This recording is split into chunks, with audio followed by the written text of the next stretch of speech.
नमस्कार नमस्कार नमस्कार दोस्तों, कैसे हैं सब लोग। उम्मीद करता हूँ सब लोग ठीक होंगे एंड अपने प्रिपरेशन को ऑलमोस्ट ओवर कर चुके होंगे। I am really really really sorry. आप लोगों का बहुत दिनों से मैसेजेस आ रहे थे, कमेंट्स आ रहे थे इस वीडियो के लिए। तहे दिल से सब लोगों से माफ़ी चाहता हूँ, बट आप सब लोगों को ये बताना चाहता हूँ कि पिछले 2 वीक से मेरी हेल्थ ठीक नहीं थी। बहुत दिनों से मैं भी चाहता था, लेकिन तबीयत ठीक नहीं होने की वजह से पॉसिबल नहीं हो पाया है। मैं ये भी जानता हूँ कि बहुत लेट हो चुका है, लेकिन फिर भी अभी भी जब ये वीडियो आपको मिलेगा तब तक आपके पास उसके बाद भी 24 आवर्स होंगे and 24 hours is more than enough to revise this video। चलिए तो जल्दी से स्टार्ट करते हैं, लेकिन उससे पहले एक चीज़ आप में से बहुत सारे लोग जानते होंगे, अगर नहीं जानते हैं तो बता दूं कि मेरे चैनल पे कम्युनिटी पोस्ट पे लास्ट 2 वीडियोस जो मैंने अपलोड किए हैं revision session for NCERT part 1 and part 2, उसको किसी भी हाल में मिस मत करना, क्योंकि वो बहुत ही इम्पोर्टेंट है। आज का जो वीडियो है ये वाला वो उतना डिटेल में होने वाला नहीं है, क्योंकि आज मैं ओनली थियोरेटिकल पार्ट रिवाइज करवाऊंगा।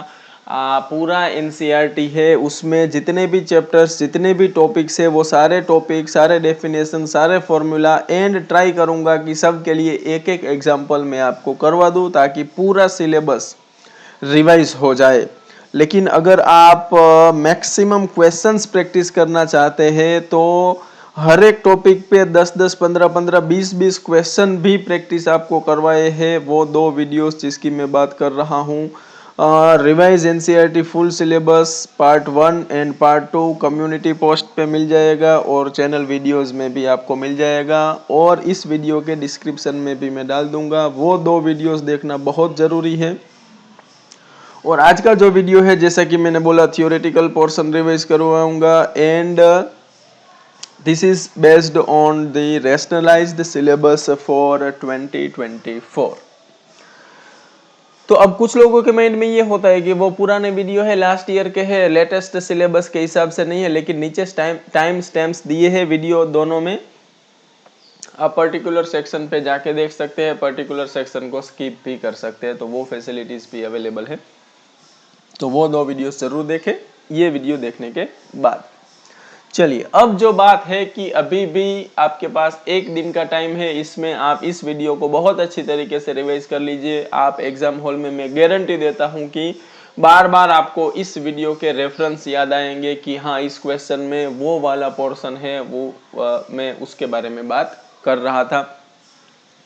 मुझे लगता है आज के सेशन से आपको पार्ट ए के जो 50 एमसीक्यू है उसमें 30+ एमसीक्यू, वैसे तो सारे एमसीक्यू क्योंकि पूरा सिलेबस में डिस्कस करने वाला हूं तो ऑलमोस्ट सब कुछ इसी में से होगा, बट 30+ एमसीक्यूज ऐसे होंगे जिसको सॉल्व करते टाइम आपको इस वीडियो की याद आएगी।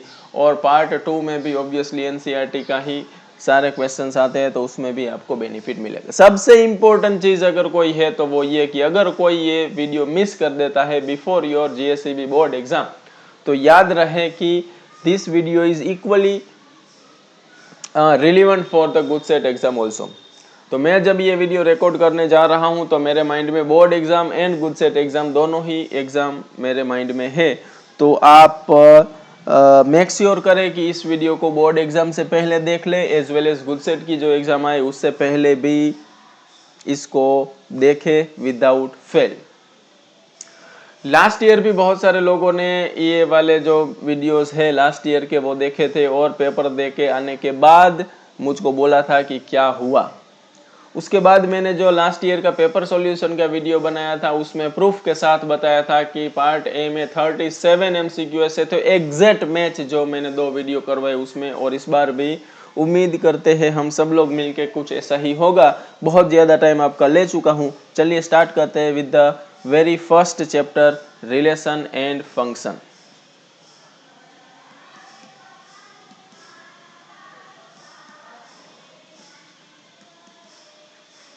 आप सब लोग जानते हैं कि रिलेशन फंक्शन में पहले 5 टॉपिक थे, लेकिन अभी सिर्फ 2 ही टॉपिक रह गए हैं, types of relation and second one is types of functions. तो आज मुझे लगता है 10-15 मिनट का टाइम लगेगा। सबसे पहले टाइप्स ऑफ रिलेशन, उसके बाद टाइप्स ऑफ रिलेशन, उसके बाद नेक्स्ट चैप्टर पे हम मूव करेंगे। So let's see types of relation. पूरे साल आप लोगों ने स्टडी किया है तो आपको थोड़ा सा आइडिया होगा कि 3 टाइप के रिलेशन आते हैं। First one is reflexive. सबसे पहली बात तो ये है कि इस तरीके के क्वेश्चन में 2 चीज़ें आपको दी जाएगी। एक तो आपके पास सेट होगा कोई एक, और दूसरा एक रिलेशन होगा। आपका काम ये होगा, एक सेट होगा एंड एक रिलेशन होगा। आपका काम है उस सेट पे उस रिलेशन का टाइप डिसाइड करना। First type of relation is reflexive relation. तो आपको मान लो सेट ए है, for every element a belongs to set A, if a comma a belongs to R then it is reflexive relation. Definition से ज्यादा कुछ समझ में नहीं आए अगर, तो डोंट वरी, अभी मैं एक एग्जांपल देता हूँ।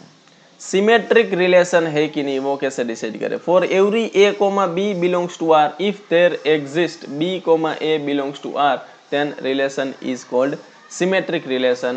And the third thing is transitive relation. So if for every a comma b belongs to r and b comma c belongs to r, if there exist a comma c belongs to r, then relation is transitive. सबसे important चीज मैं अगर आगे आपको बताने जा रहा हूं जिसमें मैक्सिमम लोग गलती करते हैं वो ही ये, if for every a comma b belongs to r, b comma c is not belongs to r, then it is also transitive. ये क्या बात हो गई? चलिए एग्जाम्पल से बिल्कुल क्लियर करते हैं बात को। सिर्फ 2-3 एग्जाम्पल मैं दूंगा। एग्जाम्पल नंबर 1, सेट ए मान लो आपको दिया है 1 2 3 4 और रिलेशन दिया है कुछ इस तरीके से 1 1 2 2 3 3 1 2 एंड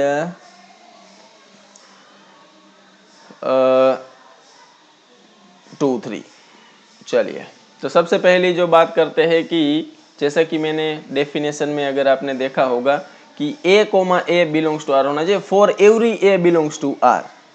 तो हमारे पास यहाँ पे ए सेट है, उसमें 1 2 3 4 है, तो 1 1 2 2 3 3 एज वेल एज 4 4 भी होना चाहिए। But here 4 comma 4 not belongs to R, so this relation is not reflexive. Second, for transitive, transitive का डेफिनेशन अगेन देखें तो a कोमा बी के लिए b कोमा ए होना चाहिए। सो हियर 1 1 2 2 3 3 के लिए तो है 1 कोमा 2। आप देखिए here 1 comma 2 belongs to R, but इसका reverse pair 2 comma 1 should be belongs to R, but वो नहीं है। So it is not not symmetric.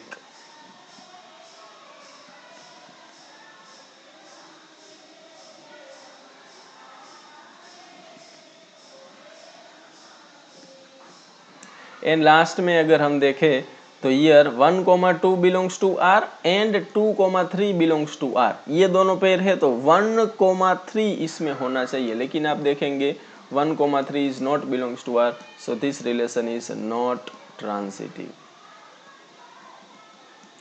So finally ये रिलेशन रिफ्लेक्सिव भी नहीं है, सिमेट्रिक भी नहीं है एंड ट्रांजिटिव भी नहीं है। एक और एग्जांपल आप देखेंगे बहुत ही ज्यादा इंपॉर्टेंट, 1 2 3 और रिलेशन है 1 1 2 2 3 3। So according to the definition, here for every a belongs to a comma a is belongs to r, so this is reflexive। क्योंकि 1 2 3 इसमें है और इसमें 1 1 2 2 3 3 तीनों पेयर है, so it is reflexive.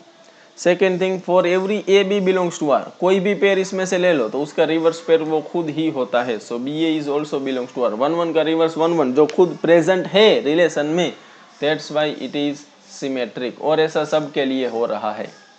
And transitive की जो बात करें, सेकेंड डेफिनेशन आप देखें, here 1 comma 1 belongs to R but 1 से स्टार्ट होने वाली कोई पेयर इसमें नहीं है। ऐसे ही for 2, 2 for 3, 3, so this is transitive, याद रखना।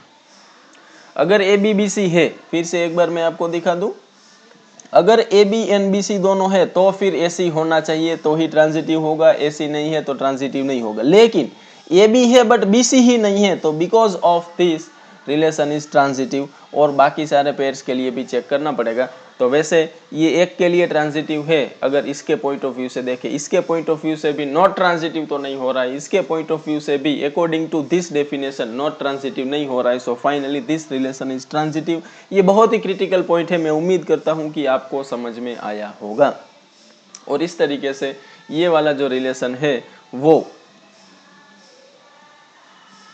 रिफ्लेक्सिव भी है, सिमेट्रिक भी है एंड ट्रांजिटिव भी है। और यहां पे आता है एक छोटा सा note, a relation which is reflexive, symmetric and transitive is called equivalence relation. और अगर कोई रिलेशन इक्विवेलेंस है तो इक्विवेलेंस क्लास भी आप फाइंड कर सकते हैं। ऐसा भी एक एग्जांपल देख लीजिए। Let's say A equal to 1 2 3 2 10 मान लो, और रिलेशन है ए comma B.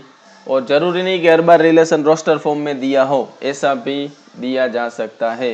A minus B is divisible by 3, या फिर ए माइनस बी, चलो चलेगा, ए माइनस बी का मोड कर देता हूँ। चलो, तो अब आप देखेंगे तो हियर ए माइनस ए का mode is 0 which is divisible by 3. So this relation is reflexive relation. Now if let's say 1 minus 4 which is 3 and it is divisible by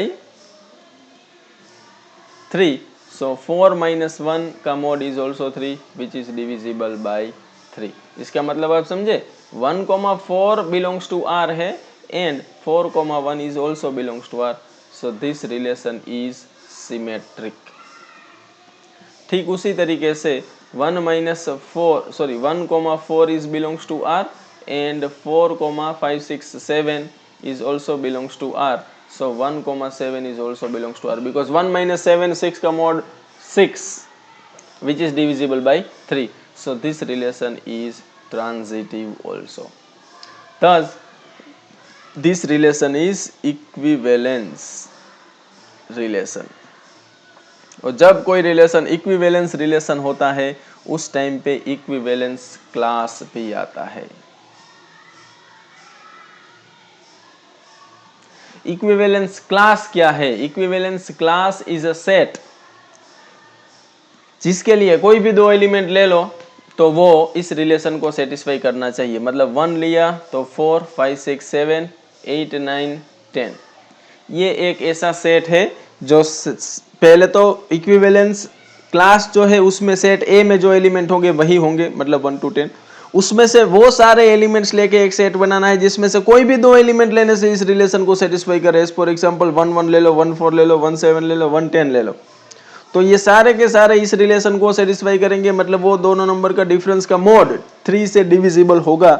it is called equivalence class. इसको आप बोल सकते हैं equivalence class related to 1 और related to 4 और related to 7, कुछ भी बोल सकते हैं।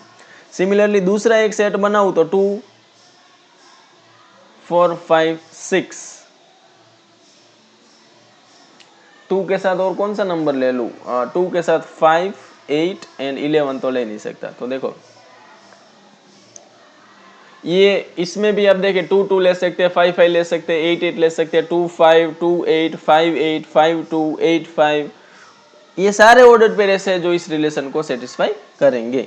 इसको बोल सकते हैं इक्विवेलेंस क्लास रिलेटेड टू 2 और इक्विवेलेंस क्लास रिलेटेड टू 5 और इक्विवेलेंस क्लास रिलेटेड टू 8। और कोई बन सकता है क्या? ऑब्वियसली 3 6 9, ये एक और इक्विवेलेंस क्लास है जिसमें से कोई भी दो एलिमेंट लेने से ये रिलेशन सेटिस्फाई होगा। इसको बोलते हैं इक्विवेलेंस क्लास। क्लियर? चलिए आगे बढ़ते हैं next and last topic of the chapter, which is types of functions.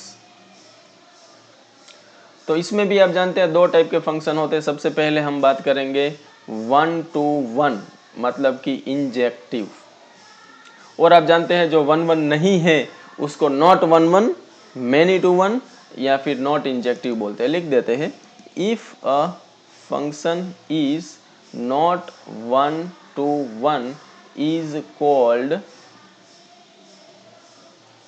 not injective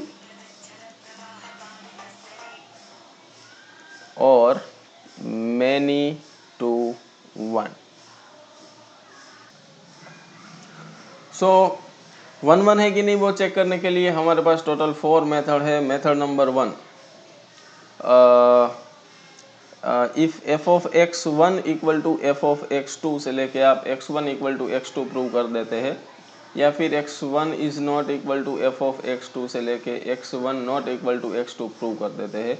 ये दोनों ही केस में फंक्शन इज 1 to 1 फंक्शन। ऐसा नहीं होता है तो ऑब्वियसली मैनी टू 1 ऐसे प्रूव कर सकते हैं।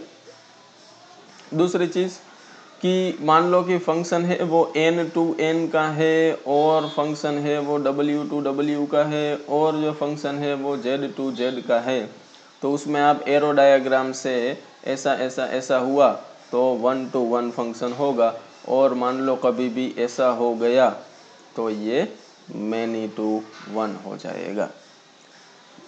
मेथड नंबर 3 जो है वो शायद आप में से किसी को नहीं पता होगा। कोई फंक्शन दिया है f should be r to r and आप उसका डेरिवेटिव करें और अगर ग्रेटर देन 0 है then function is 1 to 1 and f dash x is less than 0 then it is also 1 to 1, but f dash x is greater than 0 और less than 0 then it is many to 1। मतलब कोई function आप बता ना सके उसका derivative कि कभी कभी ग्रेटर देन 0 कभी कभी लेस देन 0, ऐसा जब होगा then the given function is many to 1। एक और मेथड है, method number 4, and it is called horizontal line test. Function के रेंज में अगर आप देखेंगे तो एक से ज्यादा पॉइंट पे अगर कभी भी इंटरसेक्शन होगा तो वो फंक्शन है वो मैनी टू 1 होगा। याद रखना हॉरिजॉन्टल लाइन होनी चाहिए। चलिए अब बात करते हैं एग्जांपल्स की। तो एक सिंपल एग्जांपल से मैं आपको समझाने की ट्राई करता हूँ। मान लो f है r to r का and f of x is let's say x cube. तो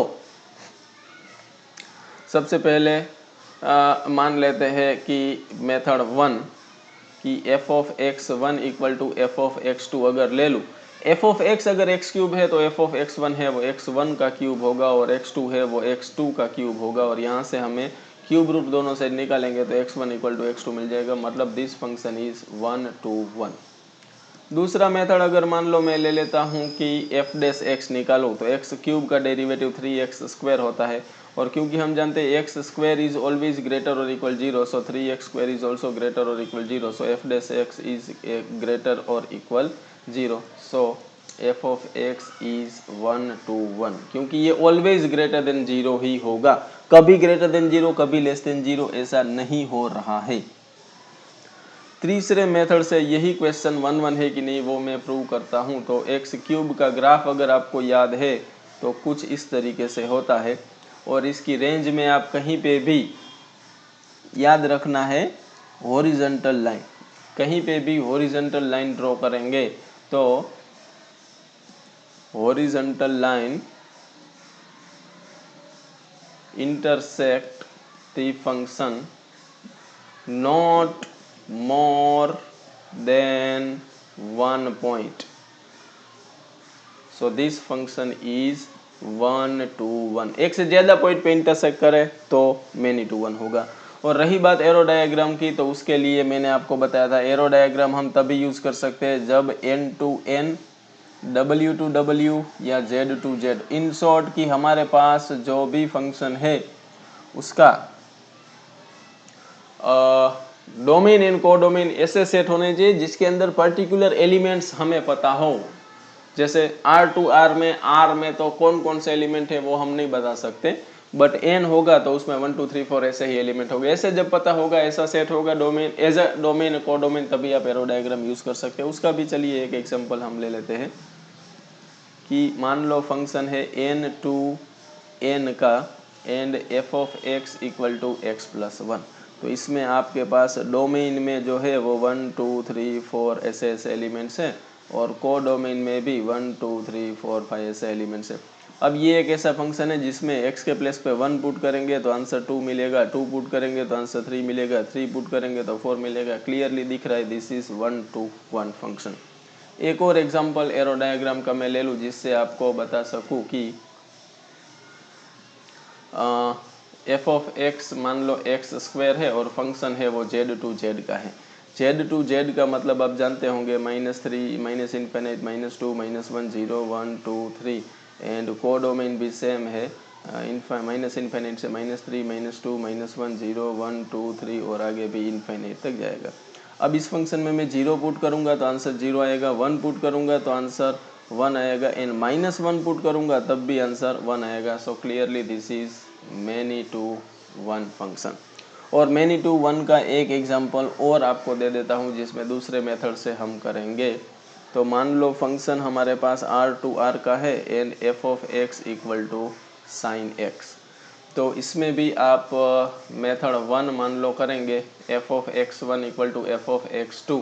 सो sine x1 equal to sine x2। अब यहाँ से आप x1 इक्वल टू x2 करने की गलती करेंगे तो ये गलत होगा, क्योंकि x1 is n pi plus -1 power n into x2 ऐसा होता है। इसका मतलब x1 is not equal to x2। General solution trigonometric function chapter number 3 class 11 आपको कुछ याद आया होगा।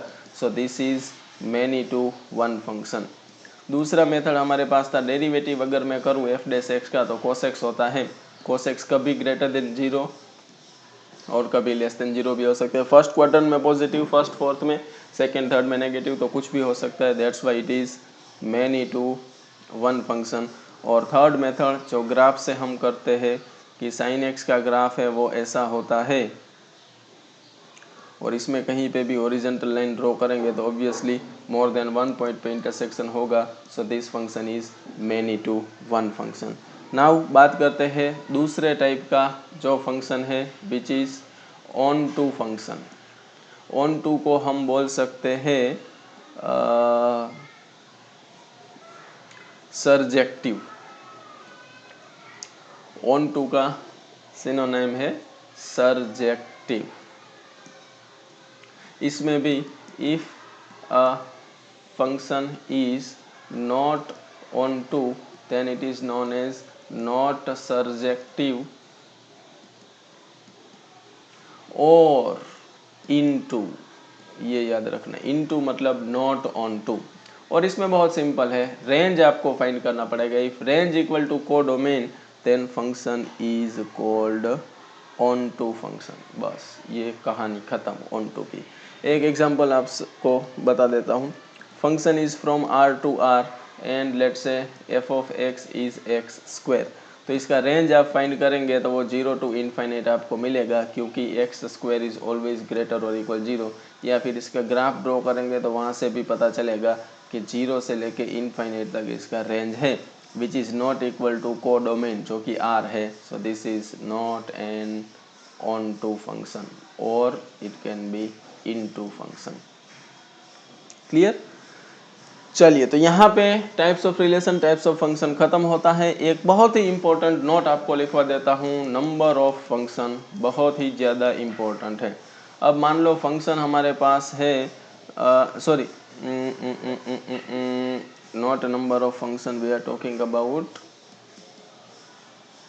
हाँ जी, नंबर ऑफ फंक्शन ही। Let's say function is from A to B and A is domain जिसमें नंबर ऑफ एलिमेंट m है, and b is codomain जिसमें नंबर ऑफ एलिमेंट n है। तो first point is total number of function from a to b is equal to n to the power m। Second one is number of 1 to 1 function. इसमें हमारे पास दो case आएंगे। If m is greater than n then number of one one function is 0, m is less और equal n then number of one function is NCM into m factorial. Third one is number of many to one function equal to total function minus number of one to one function. Fourth number is number of on to function. This is very very important. इसमें भी अगर आप देखेंगे तो if m is less than n the number of on to function is 0 and if m is greater or equal n then ध्यान से देखना ये फॉर्मूला थोड़ा सा आपको विचलित कर सकता है। Summation r equal to 1 to n NCR minus 1 raised to n minus r and r raised to m, ये है number of onto function का फॉर्मूला। एंड आप जानते होंगे number of into function मतलब कि not onto is total minus number of onto function. And last में number of bijective function की बात करें तो उसमें भी क्या है कि जब m इक्वल टू n होगा तब n फैक्टोरियल बाइजेक्टिव फंक्शन होंगे and m not equal to n होगा तब कभी भी कोई भी बाइजेक्टिव फंक्शन नहीं बनेगा। क्योंकि हमें पूरा सिलेबस रिवाइज करना है, हमारे पास टाइम बहुत ही कम है, तो यहाँ पे हम चैप्टर नंबर 1 कंप्लीट करते हैं। Let's talk about chapter number 2 which is inverse trigonometric functions।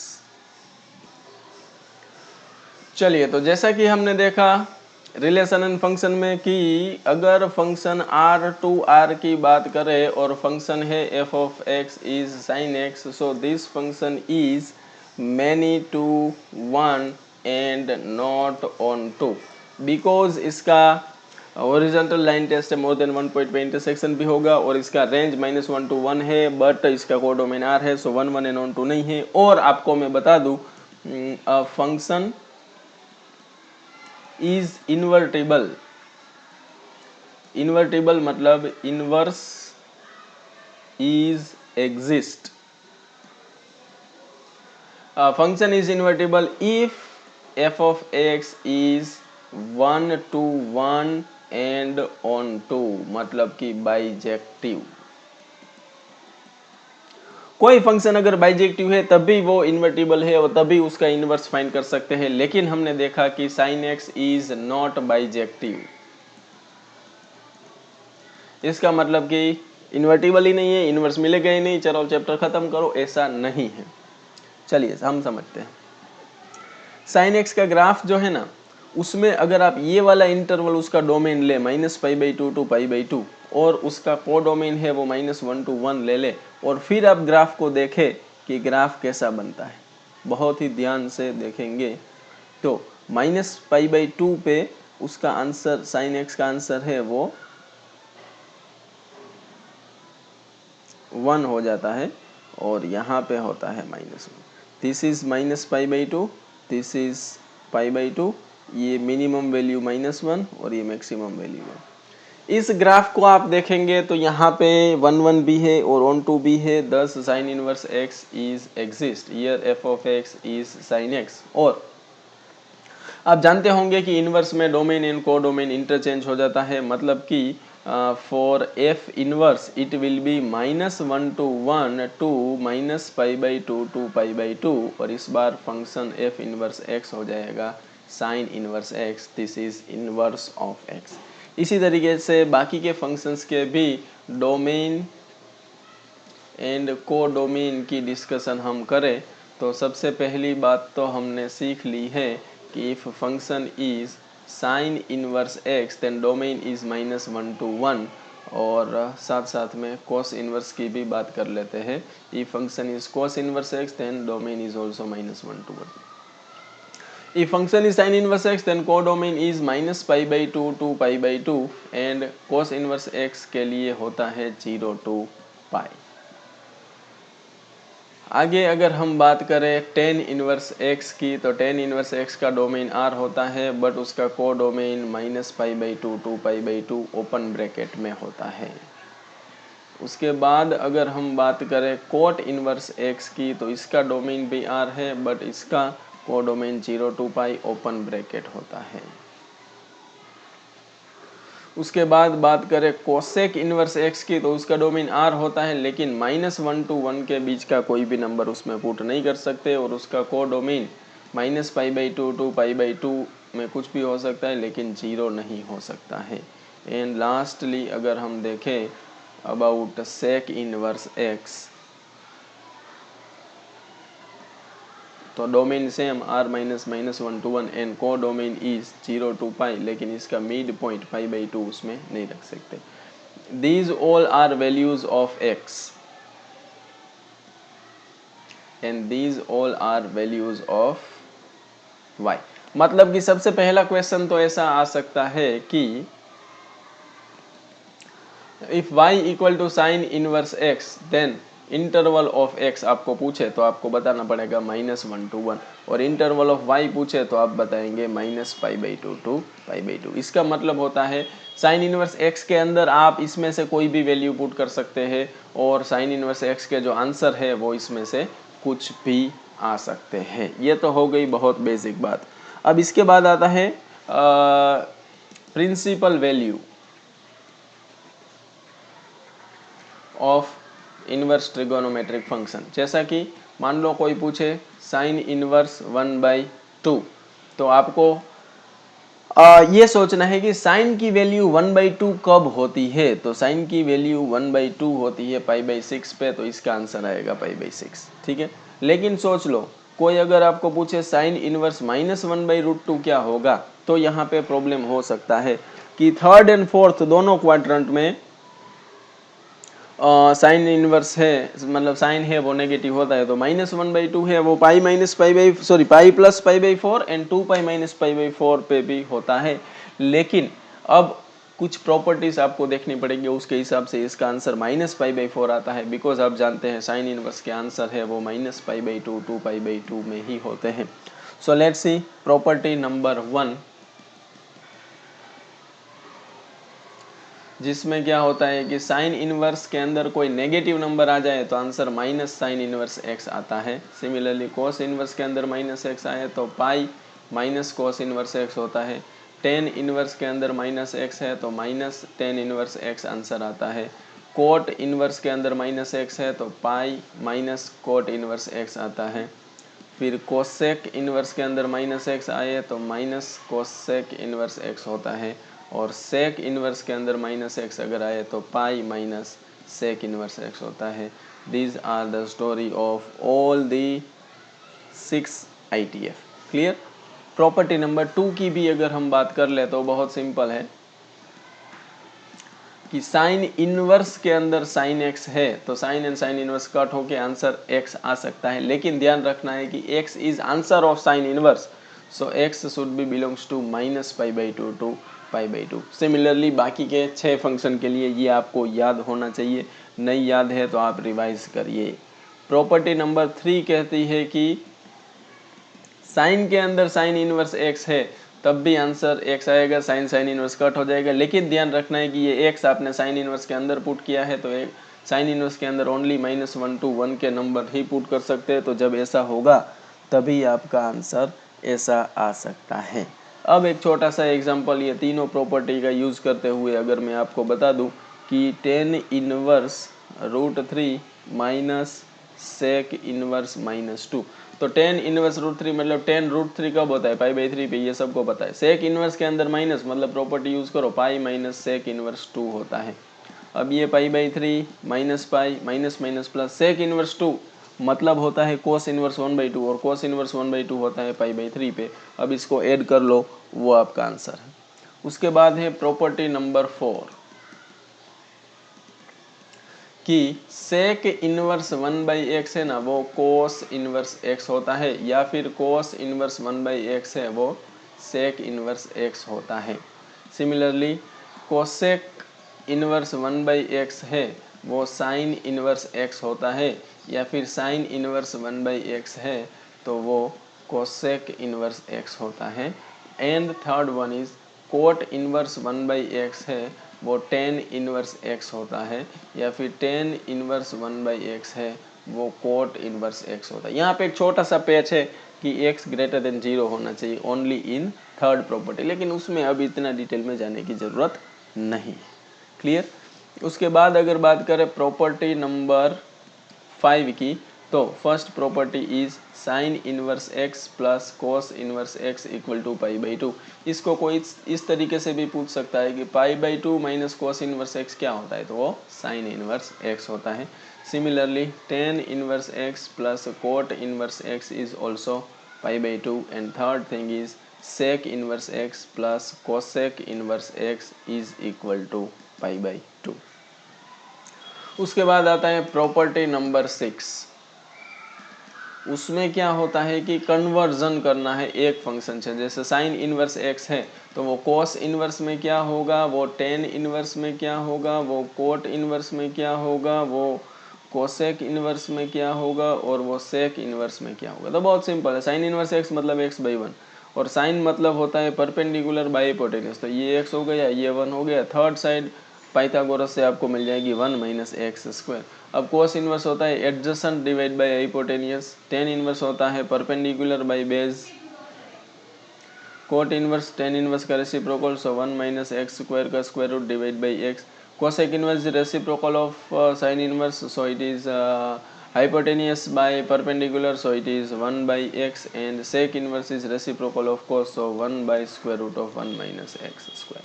यहाँ पे मैंने आपको कन्वर्ट करके दिखाया है साइन इनवर्स को बाकी के 5 फंक्शन में। आप किसी भी फंक्शन को बाकी के 5 फंक्शन में कन्वर्ट करके चेक कर सकते हैं। क्लियर। तो यहाँ पे ये आपकी सारी प्रॉपर्टीज कंप्लीट होती है। उसके बाद एक छोटी सी चीज़ है विच इज ट्रिगोनोमेट्रिक सब्स्टिट्यूशन।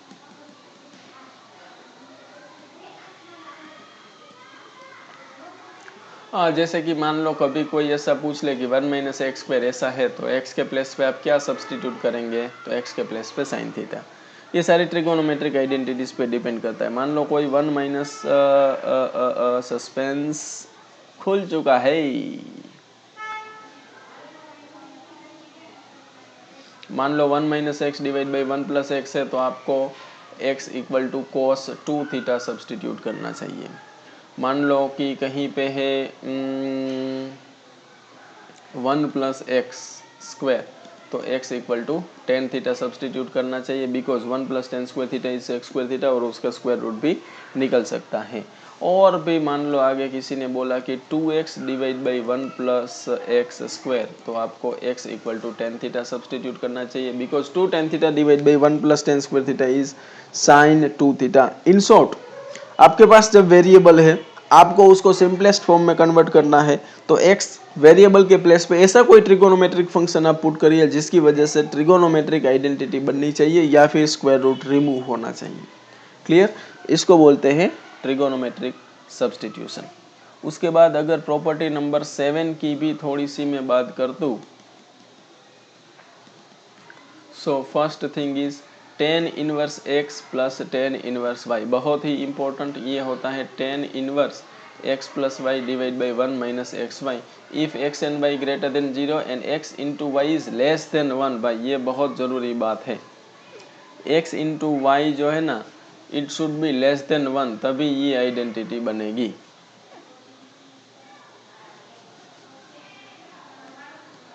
लेकिन अगर x into y greater than 1 है, तो फिर pi plus tan inverse x plus y divide by 1 minus x y बनेगा if x into y is greater than 1। Clear है भाई। और भी मान लो tan inverse x plus tan inverse x होता, तो फिर वो हो जाता 2 टेन इनवर्स x, और वो होता है tan inverse 2x divide by 1 minus x square. और मान लो ऐसा ही एक आइडेंटिटी है, वो sine tan inverse and sine inverse में भी है, तो 2 tan inverse is sine inverse 2x divide by 1 plus x square, and cos inverse में होता है 1 minus x square divide by 1 plus x square. सब में यहाँ पे बाजू में कोई कंडीशन तो होगी ही, लेकिन अभी के लिए हम जो प्रिंसिपल वैल्यू ब्रांच है उसी में डिस्कशन कर रहे हैं एनसीईआरटी में। इससे ज़्यादा कोई प्रॉब्लम नहीं होगा। इसमें हो सकता है if x square is greater than 1 then pi plus करना है, इन दोनों में ज़्यादा कोई प्रॉब्लम कभी नहीं होगा। और अगर माइनस की बात कर ले कि tan inverse x minus tan inverse y है तो इसमें एक ही आइडेंटिटी है tan inverse x minus y divide by 1 plus x y, x into y greater than 1 हो या लेस देन 1 हो, कुछ भी हो। क्लियर? चलिए, तो यहाँ पे मोस्टली आपका ITF कंप्लीट होता है, जिसमें आपको वापस से मैं याद करवा दूँ। एक तो सभी जो 6 इनवर्स ट्रिगोनोमेट्रिक फंक्शन है उसके domain, codomain, possible values of x and possible values of y आपको पता होना चाहिए। दूसरा पॉइंट है कि कोई भी पॉइंट पे आपको उसकी प्रिंसिपल वैल्यू याद होनी चाहिए। तीसरा, ये सबसे इंपॉर्टेंट प्रॉपर्टी है, इस पे क्वेश्चन आएगा ही।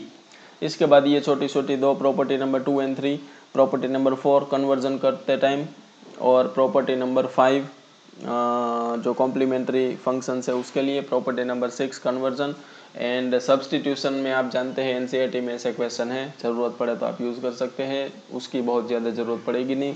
3 मार्क में या फिर मतलब थ्योरी पार्ट में या एमसीक्यू में भी कभी कभी आ सकता है। ये वाला क्वेश्चन बहुत इंपॉर्टेंट है, tan inverse x plus tan inverse y की प्रॉपर्टी के ऊपर बेस्ड। क्लियर? ITF में आप इतना बहुत अच्छे से रिवाइज कर लो, याद रख लो, और इसके ऊपर ज़रूरत पड़े तो क्वेश्चंस प्रैक्टिस पर कर लो, आपका काम हो जाएगा। मैंने आपको बताया है कि आपको क्वेश्चंस अगर प्रैक्टिस करने हैं तो चाहिए चैनल पे आपको कम्युनिटी टैब पे 2 वीडियोस मिलेंगे, NCERT part 1 complete revision, NCERT part 2 complete revision, जिसमें आपको एग्जांपल्स मैक्सिमम एमसीक्यूज करवा के आपको पूरा कंसेप्ट है वो रिवाइज करवाया गया है। वहाँ से आपको क्वेश्चंस प्रैक्टिस करना है तो वो भी मैक्सिमम मिल जाएंगे। बहुत इंपॉर्टेंट क्वेश्चंस वहाँ पे है। चलिए, अब बात करते हैं नेक्स्ट चैप्टर पे। Chapter number 3 matrices. तो सबसे पहले तो कुछ डेफिनेशंस हैं वो आपको याद होना चाहिए कि मैट्रिक्स मतलब it is rectangular arrangement, but types of matrix बहुत इंपॉर्टेंट है। कोई एक मैट्रिक्स है, कैपिटल लेटर से मैट्रिक्स को रिप्रेजेंट करते हैं, A11, A12, A13, A21, A22, A23 और ऐसे जाके मान लो M रोज है तो M1, M2, M3 and N column है तो 1N, 2N एंड Mn। कोई भी मैट्रिक्स है उसमें number of row and number of column जितने हैं वहां से आपको उसका मैट्रिक्स का ऑर्डर मिलता है। If a matrix having m rows and n columns then order of matrix is called m cross n। अगर कोई मैट्रिक्स में का ऑर्डर m क्रॉस n है तो नंबर ऑफ एलिमेंट्स जो है वो m इंटू n होंगे।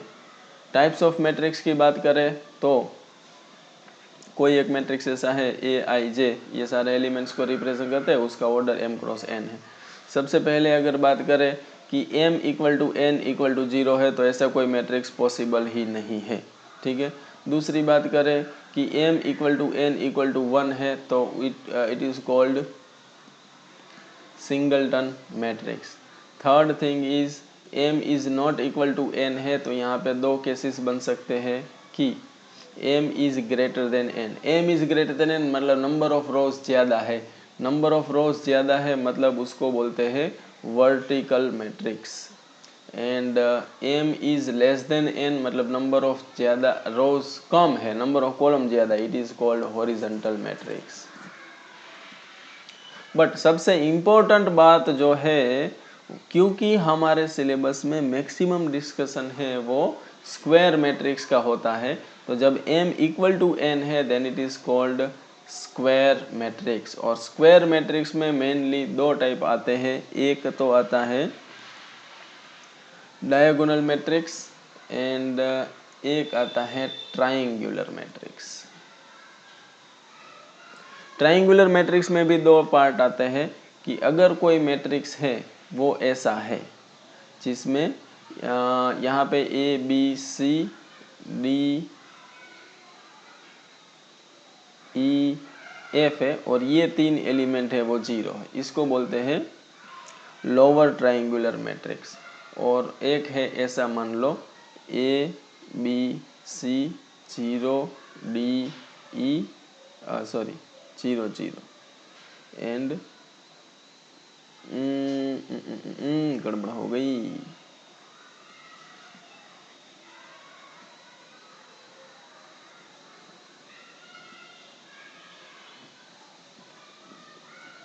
A B C D E F 0 0 0 इसको बोलते हैं अपर ट्रायंगुलर मैट्रिक्स। ठीक है, ये याद रखना। डायगोनल मैट्रिक्स में क्या होता है कि डायगोनल एलिमेंट से इसको बोलते हैं स्केलर मैट्रिक्स।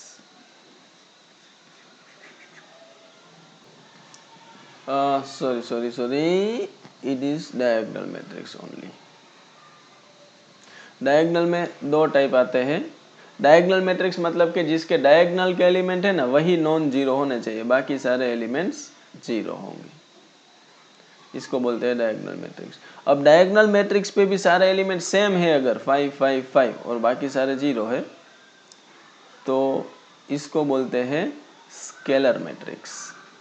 और वो सारे एलिमेंट सेम 1 1 1 है तो इसको बोलते हैं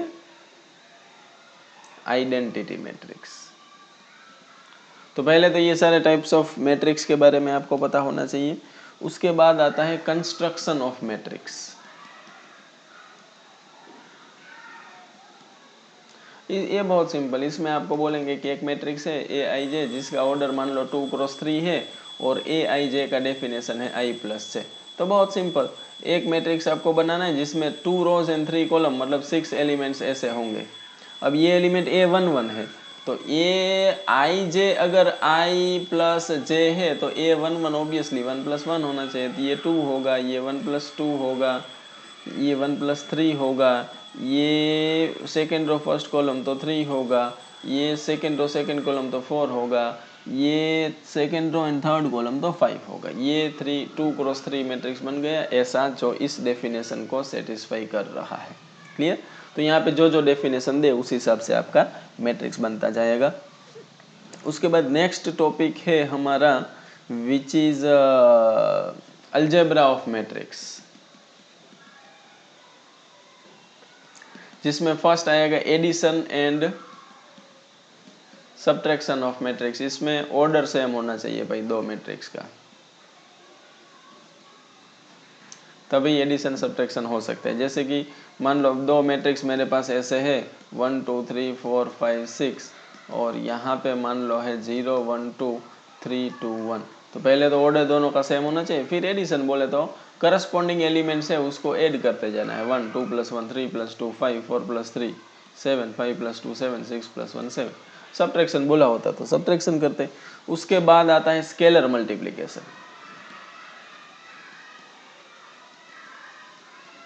इसमें क्या होता है कि मान लो कोई एक मैट्रिक्स है ए, उसको मुझे के से मल्टीप्लाई करना है 1 2 3 4 इसको, तो सारे एलिमेंट्स को के से मल्टीप्लाई कर देना है।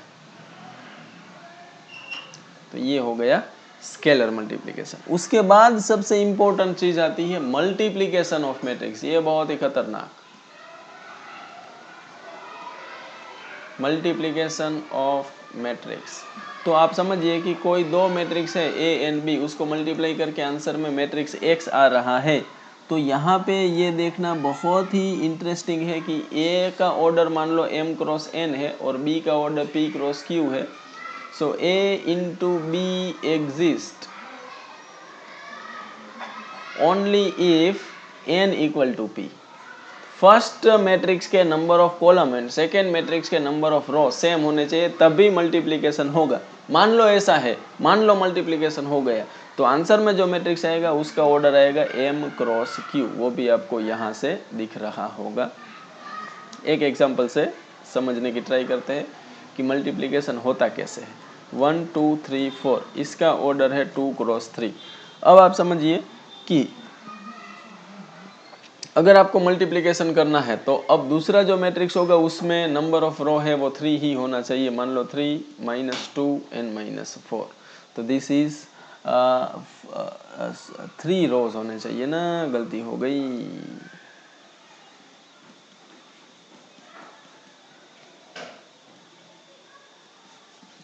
मान लो यहाँ पे है 3 2 -1, तो इसका ऑर्डर देखो 3 क्रॉस 1। तो ये दो नंबर सेम होना चाहिए, तभी दो मैट्रिक्स का मल्टीप्लिकेशन हो सकता है। और जैसा कि मैंने बोला आंसर में आएगा दिस क्रॉस दिस ऑर्डर का मैट्रिक्स, मतलब 2 क्रॉस 1, तो 2 रोज एंड 1 कॉलम। ठीक है, चलिए अब देखते हैं कि मल्टीप्लिकेशन होता कैसे है। तो बहुत सिंपल है, first row and first column के करस्पॉन्डिंग एलिमेंट को मल्टीप्लाई करके ऐड करना है। मतलब 1 into 3 2 first row and first column 2 cross 3। अच्छा, सॉरी,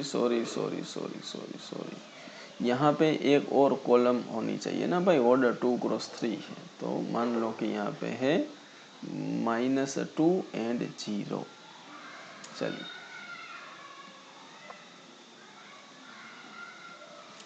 तो first row and first column, तो 3 इंटू 1 2 इंटू 2 4 एंड -2 इंटू -1 2, फिर उसको ऐड कर देना है। फिर सेकेंड रो एंड इसका फर्स्ट कॉलम, तो 3 3 ज़ा 9 4 2 ज़ा 8 एंड 0 का मल्टी, फिर उसको ऐड कर देना है। तो ऐसा एक मैट्रिक्स आपको आंसर में मिलेगा, विच इज़ 4 5 6 7 8 9 एंड 8 + 8 16 + 1 17। और आप देख रहे हैं कि आपको आंसर में 2 क्रॉस 1 मैट्रिक्स मिला है। बहुत सिंपल मल्टीप्लिकेशन है, पूरे साल आपने सीखा होगा, तो इसके बारे में डिटेल में हम नहीं जाते हैं, आगे बढ़ते हैं। मल्टीप्लिकेशन के बाद आता है ट्रांसपोज ऑफ मैट्रिक्स। इससे पहले एक छोटी सी बात बता दूं कि इस टाइप के क्वेश्चन इसमें पूछ सकते हैं कि ए का ऑर्डर 3 क्रॉस 2 है, उसका मल्टीप्लिकेशन बी के साथ हो रहा है, उसका ऑर्डर m क्रॉस n है, और आंसर में आ रहा है मैट्रिक्स सी जिसका ऑर्डर 3 क्रॉस 4 है, तो आप एम एन की वैल्यू बताओ। तो सबसे पहली बात, ये दो सेम होना चाहिए तभी आपका मल्टीप्लिकेशन हुआ होगा, तो m2। दूसरी बात, ये क्रॉस ये आंसर में आता है, तो ये 3 क्रॉस 4 आया है, मतलब n = 4 होना चाहिए। इस तरीके के क्वेश्चन भी आ सकते हैं। चलिए, transpose of matrix. Matrix obtained by interchanging rows and columns and it is represented by a dash और a bar और a t। सिंपल वर्ड में बोले तो अगर मान लो मेरे पास 1 2 3 4 5 6 ऐसा कोई मैट्रिक्स है, उसका ट्रांसपोज मुझे फाइंड करना है, तो क्या करना है, फर्स्ट रो को फर्स्ट कॉलम बना देना है एंड सेकेंड रो को सेकेंड कॉलम बना देना है। ऐसा करने से ट्रांसपोज मिल जाएगा। इससे एक और चीज़ आपको समझ में आएगी होगी कि अगर मैट्रिक्स ए का ऑर्डर a क्रॉस 3 है, तो उसके ट्रांसपोज का ऑर्डर 3 क्रॉस 2 हो जाएगा, क्योंकि नंबर ऑफ रोज कॉलम में और कॉलम रो में इंटरचेंज हो रहे हैं। ये तो बहुत सिंपल बात है। चलिए, उसकी कुछ प्रॉपर्टीज है वो भी समझ लेते हैं। Properties of transpose. First properties, A transpose का ट्रांसपोज करे तो वापस आंसर ए आ जाएगा। सेकेंड, ए इंटू बी का ट्रांसपोज करे, बहुत ज़्यादा इंपॉर्टेंट है भाई ये वाली प्रॉपर्टीज, और थोड़ा सा आपको अच्छे से समझ में आए उसके लिए मैं यहाँ पे ले लेता हूँ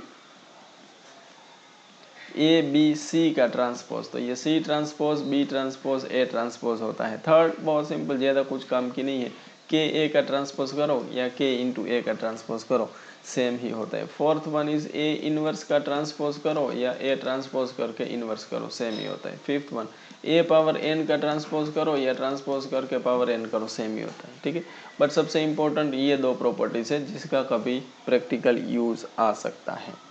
चलिए, उसके बाद दो बहुत ही important definition, symmetric matrix and skew symmetric matrix. तो अगर आप कोई भी मैट्रिक्स का ट्रांसपोज निकाले और आंसर में वही मैट्रिक्स आ जाए, then it is known as symmetric matrix.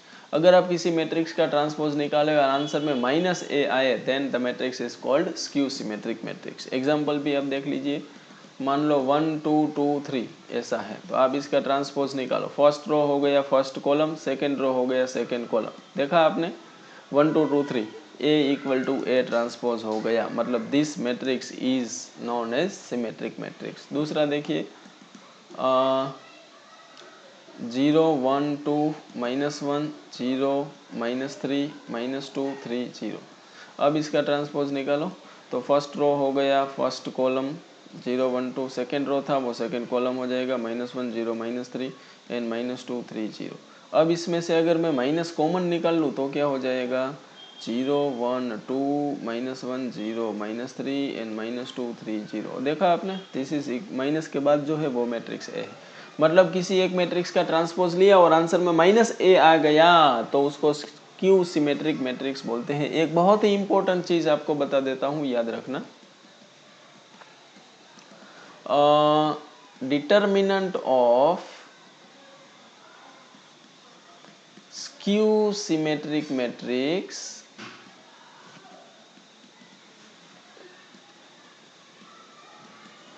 of odd order is always 0। मतलब कोई एक मैट्रिक्स है जिसका ऑर्डर ओड है, मतलब 3 क्रॉस 3 5 क्रॉस 5 ऐसा है, और अगर वो स्क्यू सिमेट्रिक मैट्रिक्स है तो उसका डिटरमिनेंट है वो 0 होगा। बहुत काम की बात है। अब मैट्रिक्स में मैं देख लेता हूँ क्या कुछ छूट तो नहीं गया है। तो सबसे पहले अगर हम बात करें मैट्रिक्स में तो टाइप्स ऑफ मैट्रिक्स के बारे में हमने देखा, तो ये सारे टाइप के मैट्रिक्स डेफिनेशन में कहीं पे भी पूछ सकते हैं, वो आपको याद होना चाहिए। उसके बाद अगर हम बात करें कंस्ट्रक्शन ऑफ मैट्रिक्स की तो ये भी आपको याद होना चाहिए। उसके बाद addition, subtraction, multiplication, scalar multiplication, और मल्टीप्लिकेशन सबसे इंपॉर्टेंट है, वो आपको याद होना चाहिए। बाकी रो मैट्रिक्स, कॉलम मैट्रिक्स दो मैं भूल गया हूँ। टाइप्स ऑफ मैट्रिक्स में अगर मान लो m इक्वल टू 1 है तो मतलब कि एक ही रो उसमें बनेगा, कॉलम कुछ भी हो सकता है, it is known as row matrix. n equal to 1 है तो कॉलम एक ही बनेगा, रो कुछ भी हो सकता है, it is called as column matrix. ये दो और टाइप के मैट्रिक्स इसमें आप ऐड कर दो। बाकी सिंपल सिंपल बातें हैं जो हमने की। कंस्ट्रक्शन के बाद अलजेब्रा, मल्टीप्लिकेशन बहुत इंपॉर्टेंट, उसके बाद transpose and symmetric and skew symmetric matrix, ठीक है। और बाकी जो है रो एक्लन फॉर्म, एलिमेंट्री ट्रांसफॉर्मेशन, वो सिलेबस से निकल गया है तो उसके बारे में बात करने का आप कोई मतलब नहीं है। तो अभी जितना डिस्कशन किया उसी में से आपके सामने जो क्वेश्चन है वो आ सकते हैं, तो इस चीज़ का आप ध्यान रखें। चलिए तो दोस्तों आगे बढ़ते हैं next chapter number 4 which is determinant.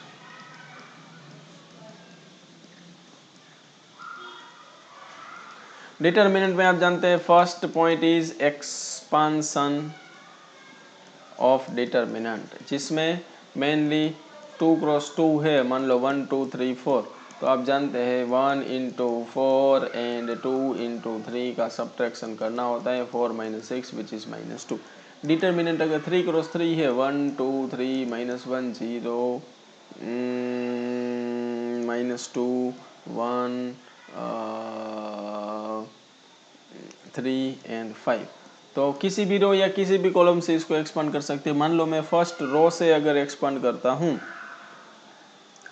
First row से, तो फर्स्ट रो का फर्स्ट एलिमेंट उसके साथ उसका माइनर मतलब 0 माइनस माइनस प्लस 6, फिर सेकेंड एलिमेंट इसका साइन नेगेटिव आता है, फिर उसके साथ उसका माइनर मतलब कि -5 माइनस माइनस +2 +3 के साथ आएगा -3 -0। 6 -5 +2 -3 इंटू -2 इज 6 एंड -3 3 is 9, तो 6 6 12 9 10 11 12, 3 इज द करेक्ट आंसर। तो सबसे पहला पॉइंट तो है कि भाई 2 क्रॉस 2 या 3 क्रॉस 3 को एक्सपांड कैसे करें। उसके बाद second one is properties of determinant.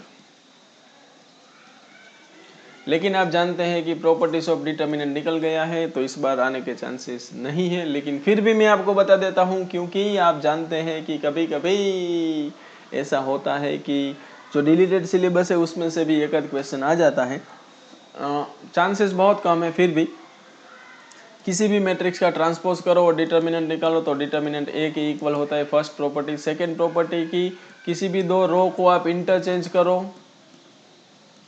तो नेगेटिव आता है। थर्ड प्रॉपर्टी किसी भी एक रो के सारे एलिमेंट 0 है तो डिटर्मिनेंट की वैल्यू 0 होती है। उसके बाद किसी भी एक डिटर्मिनेंट को a plus B C plus D E F आप एक्सपांड कर सकते हैं as a sum of two determinant, मतलब के ए सी ई एफ ये first determinant, B D E F ये सेकंड डिटर्मिनेंट, ठीक है। उसके बाद एक रो को किसी भी नंबर से, रो या कॉलम को आप मल्टीप्लाई करें, जैसे 1 2 3 4। अब इसका तो वैल्यू आपको पता है -2 है। अब किसी भी एक कॉलम या रो, मान लो k एंड 3k से मल्टीप्लाई करूँ तो इसका जो डिटर्मिनेंट है वो k टाइम्स हो जाएगा।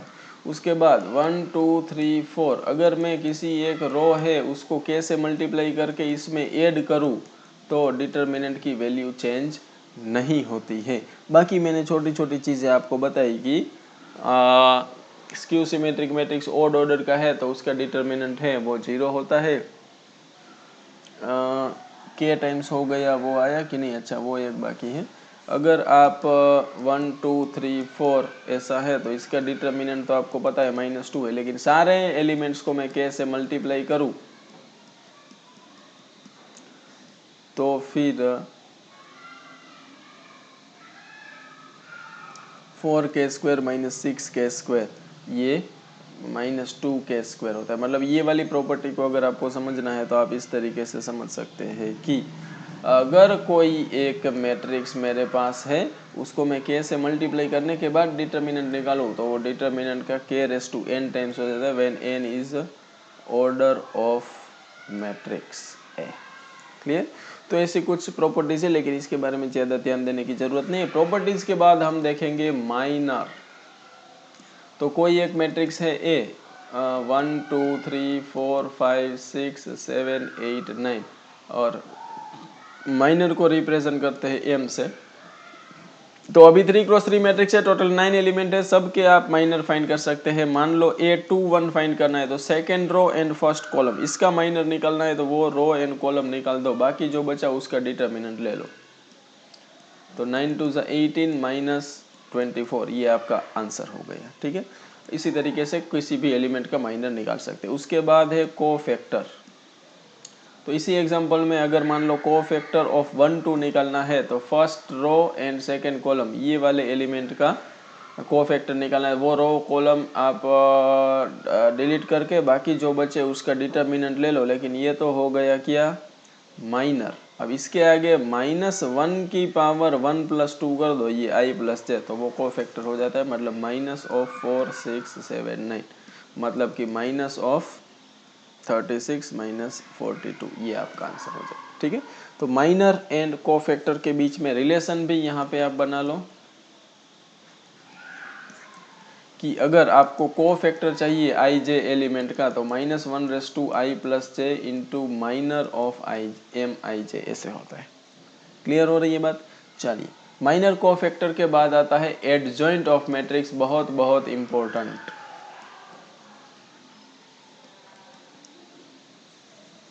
इसमें आपको क्या करना है, कोई एक एग्जांपल से ही आपको मैं बता देता हूँ। कोई एक मैट्रिक्स मान लो 1 2 3 4 है तो आपको एडजॉइंट ऑफ ए निकालना है।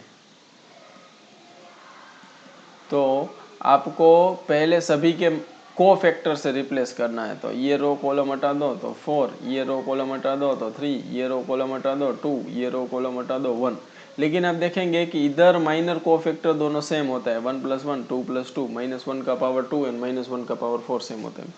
लेकिन ये दो एलिमेंट ऐसे हैं जहाँ पे i + j नेगेटिव आ रहा है तो ये दो एलिमेंट के आगे माइनस का साइन लग जाएगा।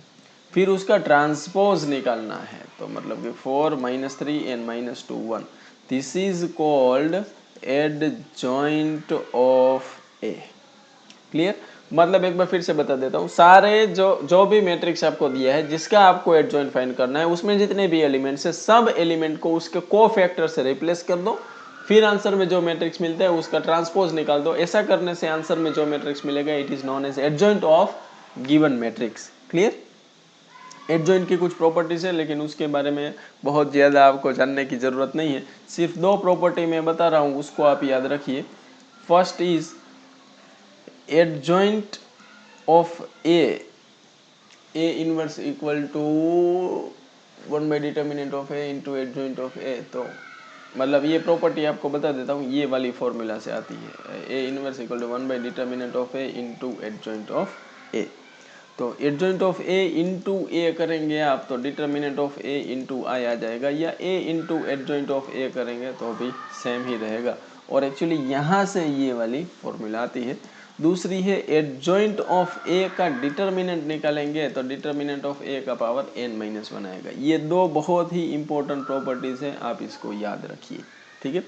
और एडजॉइंट के बाद last topic is inverse of matrix. याद रखिए inverse is exist only determinant is non zero, और इनवर्स निकालने के लिए फॉर्मूला है one by determinant of A into adjoint of A. किसी भी मैट्रिक्स का इन्वर्स निकालना है तो ध्यान रहे कि उसका डिटर्मिनेंट नॉन जीरो होना चाहिए, और फिर आप उसका डिटर्मिनेंट निकालो, एडजॉइंट निकालो। एडजॉइंट कैसे निकालना है वो अभी हमने सीखा, और फिर ये फॉर्मूला में डिटर्मिनेंट एंड एडजॉइंट की वैल्यू पुट कर दो तो वो आपको इन्वर्स मिल जाएगा। इन्वर्स की भी कुछ प्रॉपर्टीज़ है लेकिन उसकी बहुत ज़्यादा ज़रूरत नहीं पड़ेगी, एक आध आप देख लो। इन्वर्स का इन्वर्स करेंगे तो वापस ए आ जाएगा, एंड ए बी सी का इन्वर्स करे तो आंसर में सी inverse B inverse A inverse आता है। ये बहुत बहुत बहुत ज़्यादा ज़रूरी प्रॉपर्टी है। क्लियर? चलिए अब कुछ एप्लीकेशन की भी बात कर लेते हैं। Application of determinant. सबसे पहली बात तो आती है to find the area of triangle. ये बहुत जरूरी। कोई एक ट्राइंगल है जिसके vertex x1 y1 x2 y2 and x3 y3 है, तो एरिया ऑफ ट्राइंगल होता है 1/2 इंटू डिटर्मिनेंट ऑफ ए। मतलब 1/2 into determinant of x1 y1 x2 y2 x3 y3 and 1 1 1। ये जो है यहाँ से आपको एरिया ऑफ ट्राइंगल मिलेगा। इसमें दो चीज़ें बहुत ज़रूरी है। एक तो आपको तीनों वर्टेक्स दे देंगे और पूछेंगे कि एरिया क्या है। बहुत सिंपल क्वेश्चन, ऐसे आप निकाल सकते हैं। एंड दूसरी बात आपको पूछ सकते हैं कि तीन वर्टेक्स है उसमें से कहीं एक जगह पे के दिया होगा, और आपको पूछेंगे एरिया भी दिया होगा, आपको के की वैल्यू पूछेंगे। तो इसको थोड़ा सा और मैं अच्छी तरीके से लिख दूं कि ताकि आपको कोई कंफ्यूजन ना हो। 1/2 इंटू मॉड्यूलस ऑफ डी, ध्यान रखना दिस इज मॉड्यूलस, ये फॉर्मूला है, where D is equal to x1 y1 x2 y2 x3 y3 and 1 1 1। ये तो सिर्फ डी है, अब यहाँ पे उसका भी मोड है। क्लियर? ये बहुत इंपॉर्टेंट है, इसलिए मैं इसका एक एग्जांपल भी दे देता हूँ। ए है मान लो 1 0, बी है 0 0 एंड सी है 0 k, और इसका एरिया है 1/2। के की वैल्यू फाइंड करो। तो जैसा कि मैंने बोला था area equal to we know that area equal to half into mod D. तो पहले तो हम डी निकाल लेते हैं। D equal to 1 0 0 0 0 k and 1 1 1। तो ये डिटर्मिनेंट सिंपली आप निकालेंगे तो 0 माइनस के, माइनस 0 तो खत्म हो गया 1 0, तो मतलब कि माइनस के आया डी की वैल्यू फ्रॉम इक्वेशन 1। एरिया हमें 1/2 दिया है, 1/2 एंड मोड है, ये ध्यान रखना। सो 1/2 कैंसल, मोड माइनस के इक्वल टू 1 आया, सो माइनस के इक्वल टू प्लस और माइनस 1, सो के इक्वल टू 1 और के इक्वल टू माइनस। देखा आपने? ऑलवेज के की दो वैल्यू मिलेगी क्या? क्योंकि वहां पे मॉड्यूलस है। अनलेस कि अगर के 0 आता होगा तो कोई प्रॉब्लम नहीं होगा। तो ऑलवेज याद रखना है, तीन वर्टेक्स दिए हैं, एरिया निकालना इजी है। एरिया दिया है, तीन वर्टेक्स दिए हैं, लेकिन तीन वर्टेक्स में एक अननोन है, तो जो अननोन है वो उसी तरीके से निकलेगा, लेकिन वो मॉड्यूलस है तो अननोन की ऑलवेज दो वैल्यू आएगी, वो याद रखना। ठीक है। सेकेंड प्रॉपर्टी की हम बात करें तो कोलिनियरिटी। इसमें आपको बोला है कि ए x1 y1 b x2 y2 and c x3 y3 if determinant x1 y1 x2 y2 x3 y3 1 1 1 equal to 0, then we can say that a b c are collinear. Clear? Third is equation of straight line. तो इसमें आपको पूछेंगे A x1 y1 and B x2 y2, then equation of line passing through A B, और उसके equation होगा कुछ इस तरीके से x y x1 y1 x2 y2 and 1 1 1 equal to 0. This is called equation of straight line passing through a x1 y1 and b x2 y2. Clear? यहाँ पे आपका डिटर्मिनेंट पी कंप्लीट होता है। जल्दी से एक बार देख लें तो सबसे पहली बात है कि expansion of determinant 2 cross 2 3 cross 3 को कैसे एक्सपांड करते हैं। प्रॉपर्टी की ज़्यादा ज़रूरत है नहीं। माइनर कोफैक्टर, माइनर मतलब वो एलिमेंट जिस रो एंड कॉलम में है उसको डिलीट कर दो, बाकी के जो एलिमेंट बचते हैं उसका डिटर्मिनेंट निकालो, इट इज़ कॉल्ड माइनर, उसको एम आई जैसे रिप्रेजेंट करते हैं। कोफैक्टर मतलब माइनर के आगे -1 का पावर आई प्लस से लगा दो। एडजॉइंट ऑफ मैट्रिक्स मतलब जो मैट्रिक्स है उसके सारे एलिमेंट को उनके कोफैक्टर्स से रिप्लेस करो और बाद में उसका ट्रांसपोज निकाल लो। उसकी प्रॉपर्टी इनवर्स मतलब 1 by determinant of A into adjoint of A, उसकी प्रॉपर्टी। एंड एप्लीकेशन में area of triangle with the help of determinant. Point collinear है कि नहीं वो आप चेक कर सकते हैं, या तो आपको बोले कि पॉइंट्स कोलिनियर है और बीच में कहीं पे के है तो उसका डिटर्मिनेंट 0 करके के की वैल्यू आप फाइंड कर सकते हैं। इक्वेशन ऑफ स्ट्रेट लाइन भी आप डिटर्मिनेंट की हेल्प लेके फाइंड कर सकते हैं। Equation of line which is passing through 2 different point. Clear? चलिए आगे बात करते हैं chapter number 5, continuity and differentiability.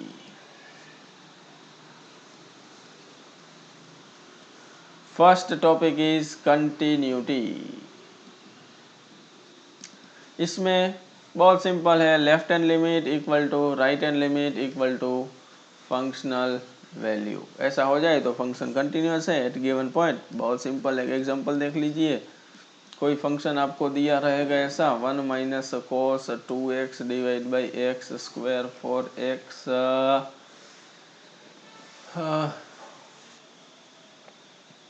cos 0 1 not equal to 0 and x equal to मान लीजिए इधर k है और इधर है 3, और क्वेश्चन होगा is continuous at x equal to 0 then find k। तो कंटिन्यूअस है तो limit x tends to 0 1 minus cos 2x divided by k x square equal to 3 होगा। इधर से left hand limit and right hand limit दोनों यहीं से मिलेगा, because x not equal to 0 का मतलब होता है या तो ये x लेस देन 0 होगा या तो ये x ग्रेटर देन 0, बट वो ज़्यादा इम्पोर्टेंट नहीं है।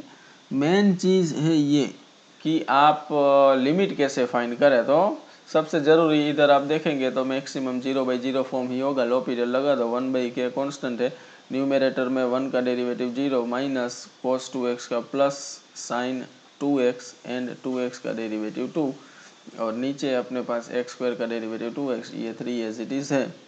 और अब ये आप देखेंगे साइन 2x बाई 2x 1 होता है। अगर 11th का लिमिट आपको याद है तो 2/k equal to 3, so k equal to 2/3। इस तरीके से आप k की वैल्यू फाइंड कर सकते हैं।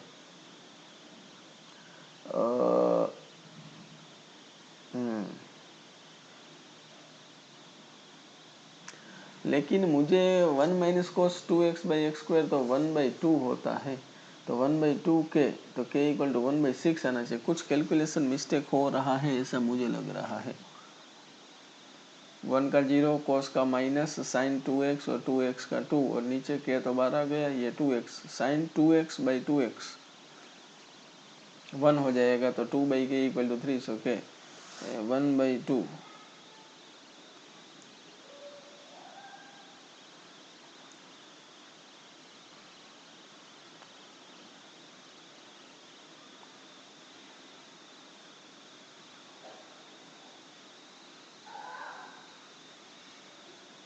ना बराबर सही। चलो तो कंटिन्यूटी में इस तरीके एक और एग्जांपल चलिए मैं आपको दे देता हूँ कि मान लो f ऑफ x हमें दिया है कि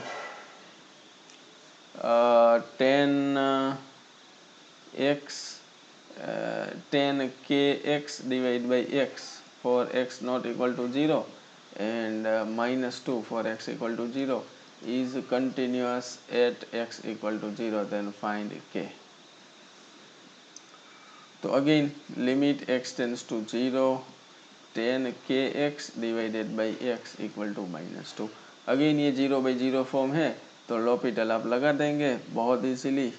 तो 10 का हो जाएगा सेक स्क्वायर kx इंटू के एक्स का डेरिवेटिव k हो जाएगा, नीचे x का डेरिवेटिव 1 और ये -2 एज इट इज। और लिमिट x टेंड्स टू 0 अभी भी है, सेक 0 1 होता है, सो k इक्वल टू -2। क्लियर। चलिए नेक्स्ट पॉइंट पे आ जाते हैं चैप्टर नंबर 5 में, विच इज डेरिवेटिव। और कंटिन्यूटी के बाद इसमें आता है डिफरेंशियबिलिटी। लेकिन डिफरेंशियबिलिटी में क्या है कि सिलेबस से डिलीट हो चुका है, पहले भी बहुत कम आता था, तो वो करने की ज़रूरत है नहीं, एग्जाम में आएगा भी नहीं।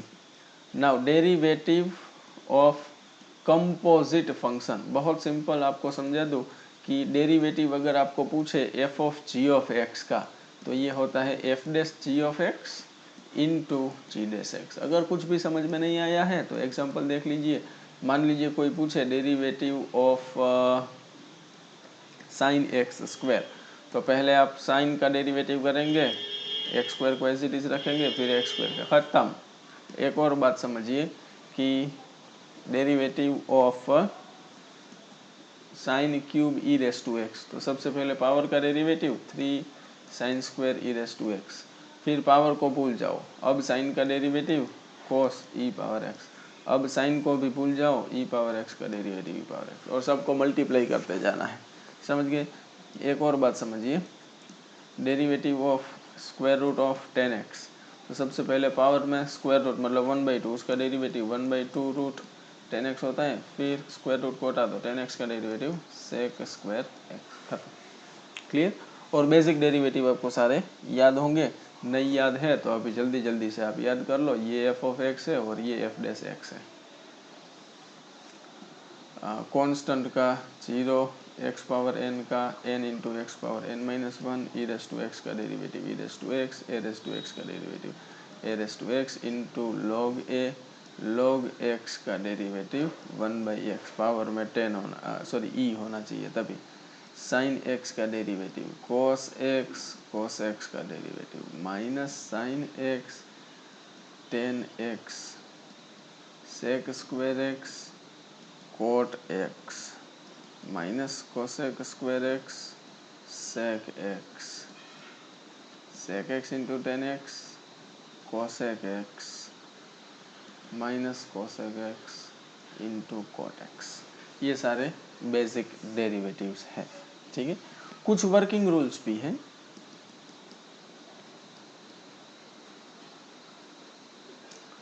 First is derivative of F of x plus और माइनस जी ऑफ एक्स, तो पहले एफ का डेरिवेटिव, फिर प्लस माइनस जो भी है, फिर जी का डेरिवेटिव। सेकेंड, के अगर मल्टीप्लिकेशन में है एफ ऑफ एक्स के साथ और उसका डेरिवेटिव निकालना है तो के into F dash x. Third, derivative निकालना है एफ ऑफ एक्स का लेकिन साथ में प्लस और माइनस के है, तो again first working rule F dash x और के का डेरिवेटिव 0। अगर दो फंक्शन के बीच में मल्टीप्लिकेशन है f of x into g of x, इसका डेरिवेटिव निकालना है तो product rule f of x g dash x plus g of x f dash x. और दो फंक्शन का रेशियो है, डिवीजन में दो फंक्शन है तो quotient rule f of x divide by g of x, इसका डेरिवेटिव करना है तो denominator as it is, derivative of numerator minus numerator as it is, derivative of denominator divided by g of x square. Clear. चलिए third topic of the chapter is derivative of implicit function.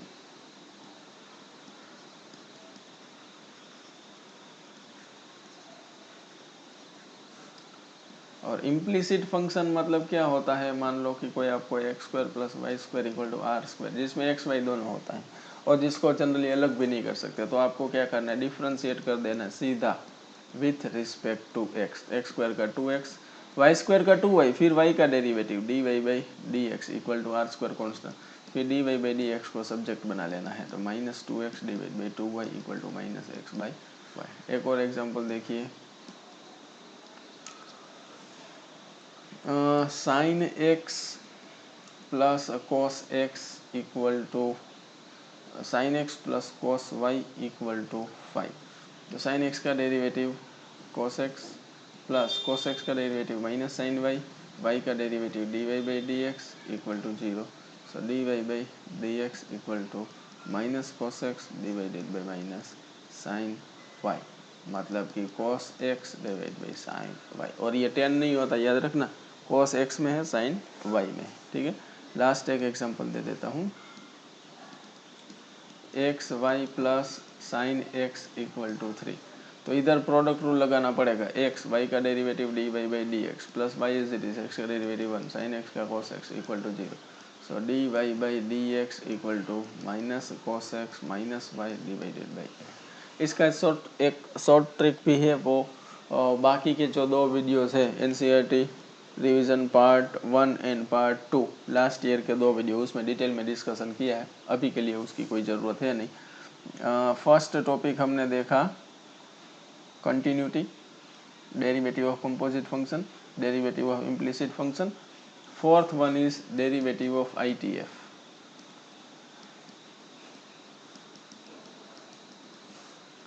इसमें आपको second chapter थोड़ा सा strong होना चाहिए। जैसे कोई पूछे derivative of tan inverse 2x divide by 1 minus x square, तो सबसे पहले इसमें ट्रिगोनोमेट्रिक सब्सटीट्यूशन करना है। X equal to tan theta, तो डेरिवेटिव हमारा हो जाएगा tan inverse 2 tan theta divided by 1 minus tan square theta, और ये होगा derivative of tan inverse 2 10 by 1 minus tan square is tan 2 theta.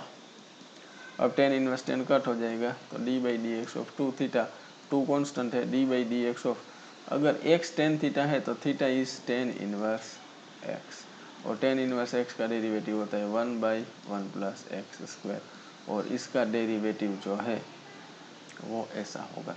इसके साथ साथ ITF के डेरिवेटिव भी अगर आप याद रख लें, साइन इनवर्स एक्स फंक्शन है तो derivative 1 by square root of 1 minus x square होता है। कॉस इनवर्स एक्स है तो minus 1 by square root of 1 minus x square होगा। टेन इनवर्स का भी हमने देखा 1 बाई 1 प्लस एक्स स्क्वायर होगा। कोट इनवर्स एक्स है तो minus 1 by 1 plus x square होगा। कोसेक इनवर्स एक्स है तो minus 1 by mod x and square root में एक्स स्क्वायर माइनस 1 होगा, एंड सेक इनवर्स एक्स है तो 1 by mod x and square root of x square minus 1। ये जो बात हो रही है ये सारे इनवर्स ट्रिगोनोमेट्रिक फंक्शन के डेरिवेटिव की बात हो रही है।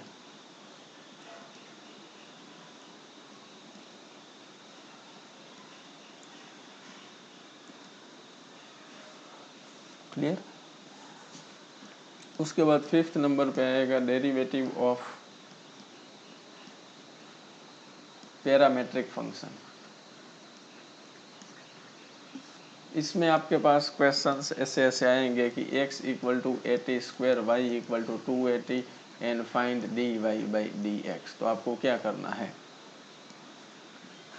पहले राइट हैंड साइड में जो वेरिएबल है ना t, उसके रिस्पेक्ट में x को डिफरेंशिएट करना है तो ये 280 होगा, फिर y को t के रिस्पेक्ट में डिफरेंशिएट करना है तो 2a होगा, फिर dy by d x find करना है ना तो dy by d T and dx by d T का रेशियो ले लेना है, मतलब कि 2a डिवाइड बाई 280 मतलब कि 1/t। क्लियर? एक और एग्जांपल देखिए, x equal to h plus r cos theta and y equal to k plus r sine theta, where theta is variable, h, k and r are constant, so dx by d theta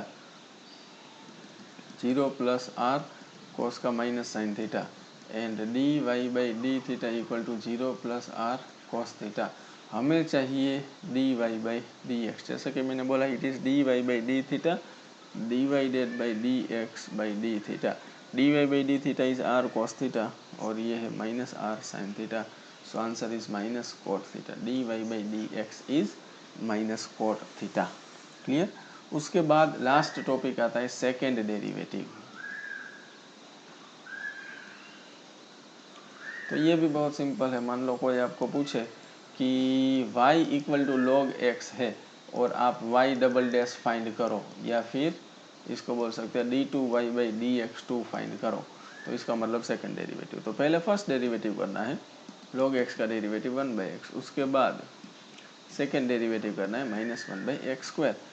और जो identities बताई उसमें एक चीज़ हम miss कर गए, और इसमें आप ऐड कर लो कि 1/x का डेरिवेटिव जो है वो -1/x² होता है एंड √x का डेरिवेटिव 1/2√x होता है। ये याद रखना, बहुत ज़रूरी बात।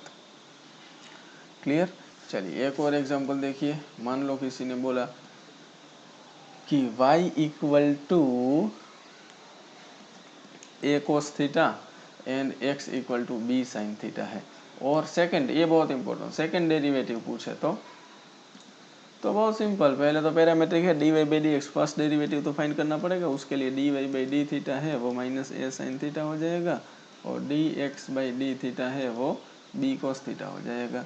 अब आपको क्या करना है, फर्स्ट डेरिवेटिव dy/dx दोनों का रेशियो, तो -a sin theta divided by b cos theta, तो ये आया -a/b tan थीटा। ये क्या है, दिस इज dy/dx। एक बार फिर से लिख देते हैं, dy/dx is -a/b tan theta. अब हमें सेकंड डेरिवेटिव पूछा है, तो यहाँ से इसको एक बार फिर से डिफ्रेंशिएट करेंगे, डिफ्रेंशिएट, लेकिन ध्यान रखना है विथ रिस्पेक्ट टू x करना है। तो y का डेरिवेटिव dy/dx, dy/dx का डेरिवेटिव d2y/dx2 होता है, और वो -a/b tan का डेरिवेटिव sec² थीटा होगा, लेकिन थीटा का भी डेरिवेटिव करना पड़ेगा क्योंकि इस बार x के रिस्पेक्ट में कर रहे हैं। तो -a/b इसको हम 1/cos² थीटा लिख सकते हैं, और d(θ/dx), देखो भाई dx/d theta b cos theta है, dx/d थीटा, लेकिन इधर dθ/dx है, तो this is 1/b cos theta आएगा। So final answer is -a/b² into 1/cos³ theta, और we can write it -a/b² sec³ theta. This is the correct answer. Clear. चलिए, तो ये चीज़ आपको ऑलवेज ध्यान में रखनी है। इसके बाद आता है दो थियोरम जो है, Rolle's theorem and mean value theorem, but वो भी सिलेबस से हट गया है, तो उसके बारे में भी अभी डिस्कशन नहीं करेंगे। बहुत जल्दी से कंटिन्यूटी एंड डिफरेंशिएबिलिटी अगर रिवाइज कर ले तो कंटिन्यूटी में आपको पता है left hand limit, right hand limit and functional value तीनों इक्वल होना चाहिए, इस टाइप के क्वेश्चंस आएंगे। कंपोजिट फंक्शन के डेरिवेटिव बहुत सिंपल है, चेन रूल्स है, बाकी सारे डेरिवेटिव्स याद होने चाहिए, वर्किंग रूल्स याद होने चाहिए, खास करके product rule and quotient rule. Derivative of implicit function, इस तरीके से आप सीधा x के रिस्पेक्ट में डिफरेंशिएट कर सकते हैं। डेरिवेटिव ऑफ ITF, उसमें तो ITF आपको पता है सिंपलेस्ट फॉर्म में कन्वर्ट करना है, सिर्फ लास्ट स्टेप में ही डेरिवेटिव लगाना होता है। पैरामेट्रिक फॉर्म में x एंड y दो अलग अलग वेरिएबल दिए होंगे, तीसरे वेरिएबल के फंक्शन में x एक फंक्शन होगा, y एक फंक्शन होगा, दोनों को डिफरेंशिएट करिए, फिर दोनों का रेशियो ले लीजिए, एंड सेकेंड डेरिवेटिव में एक बार डेरिवेटिव करने के बाद दूसरी बार डेरिवेटिव कर दीजिए। क्लियर। चलिए, इसके बाद बारी आती है chapter number 6 which is application of derivative. इसमें 5 टॉपिक थे जिसमें से 2 टॉपिक निकल गए। सबसे पहला टॉपिक अब बाकी बचा है रेट ऑफ चेंज। बहुत सिंपल, सीधा एग्जांपल से बात करें, या फिर पहले एक बहुत इंपॉर्टेंट चीज़ बता देता हूँ, एक लाइन, अगर वो समझ गए तो ये पूरा टॉपिक आप समझ जाएंगे। अगर कोई मुझे पूछे rate of change of displacement with respect to time, तो मैं क्या बोलूँगा, इट इज़ वेलोसिटी। और ये होता क्या है, derivative of displacement with respect to time. Clear. कोई अगर मुझे पूछे rate of change of velocity with respect to time, तो भी मुझे पता है इट इज़ एक्सेलरेशन, जिसको हम ए से रिप्रेजेंट करते हैं, derivative of velocity with respect to time. अगर कोई मुझे पूछे rate of change of y with respect to x, तो मैं क्या बोलूँगा, इट इज़ dy/dx। इतना समझ गया तो बात खत्म। देखो example, find rate of change of area of circle with respect to its radius when radius equal to 7।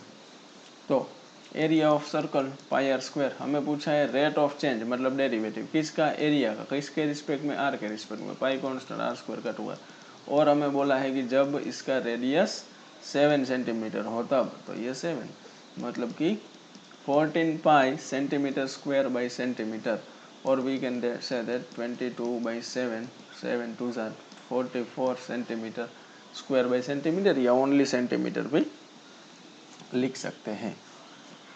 किसी ने मान लो पूछा कि एक रेक्टेंगल है, ये मान लो 4 है, ये x है और ये y है। एक रेक्टेंगल है जिसका लेंथ 4 है, विड्थ x है और हाइपोटेन्यूस y है, और हमें अब क्वेश्चन मुझे बनाना पड़ेगा। तो इसमें आपको एक रिलेशन पता है, x square plus 16 equal to y square. तो आपको पूछे find rate of change of hypotenuse when x equal to 3। तो इसका डेरिवेटिव कर दो तो 2x प्लस ये तो 0 हो जाएगा, ये 2y into d y by d t. Only rate of change पूछा, किसके रिस्पेक्ट में वो नहीं बोला है, तो ऑलवेज आप t के रिस्पेक्ट में लेंगे। अब आपको x तो दिया है 3, y हमें फाइंड करना पड़ेगा, तभी d y by d t मिलेगा। तो बहुत सिंपल है, अगर ये 3 है, ये 4 है, तो ये 5 होगा। सो 3 2 ज़ा 6, या फिर 2 2 कट एंड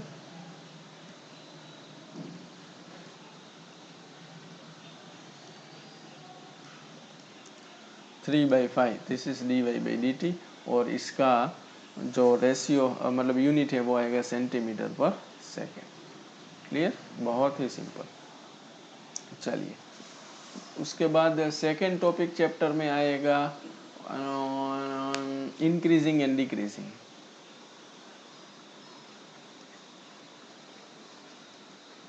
बहुत इंपॉर्टेंट। इसमें आपको क्या करना है, कोई एक फंक्शन दिया होगा, अब दो चीज़ें आपको पूछेंगे कि ये इंक्रीजिंग है कि डिक्रीजिंग, कौन से इंटरवल में वो बताओ। या तो इंटरवल दे देंगे और पूछेंगे कि ये इंक्रीजिंग है या डिक्रीजिंग। मैक्सिमम चांसेस है इंटरवल फाइंड करने के लिए देंगे आपको। तो एक फंक्शन दिया है, आपको क्या करना है, सबसे पहले उसका डेरिवेटिव करना है। सेकेंड चीज़, आपको डेरिवेटिव को 0 के साथ इक्वेट करना है। थर्ड थिंग, वहाँ से आपको x की वैल्यूज़ मिलेगी। फोर्थ थिंग, उसको आपको नंबर लाइन पे पुट कर देना है। फिर जो इंटरवल है, कहाँ पे प्लस कहाँ पे माइनस, वो देख लेना है। जहाँ पे प्लस होगा वहाँ पे फंक्शन इंक्रीजिंग होगा, जहाँ पे माइनस होगा वहाँ पे डिक्रीजिंग होगा। समझाता हूँ क्या है, देखिए एग्जाम्पल। फंक्शन मान लो आपको दिया है कुछ, जिसका डेरिवेटिव आप करेंगे तो आपको मिलेगा एक्स स्क्वायर माइनस एक्स, मतलब फंक्शन होगा x cube by 3 minus x square by 2 minus 6x। ये एक फंक्शन है। सबसे पहला काम मैंने बोला कि डेरिवेटिव करना है। सेकंड काम मैंने बोला कि डेरिवेटिव को 0 के साथ इक्वेट करना है, मतलब कि x cube minus x equal to 0। उसके बाद बोला एक्स की वैल्यू निकालनी है, तो इसको फैक्टराइज करो। तो यहाँ से मुझे x की दो वैल्यू मिली, 3 एंड -2। फिर इसको नंबर लाइन पे पुट करना है, तो -2 एंड 3, फिर प्लस माइनस प्लस करना है। और आपको इंटरवल पूछा है, तो अब आप बता सकते हैं कि year f of x is decreasing in -2 to 3 and increasing in -infinite to -2 union 3 to infinite। ये बात हो रही है strictly decreasing and strictly increasing की। अगर आपको कोई पूछे f of x is increasing, sorry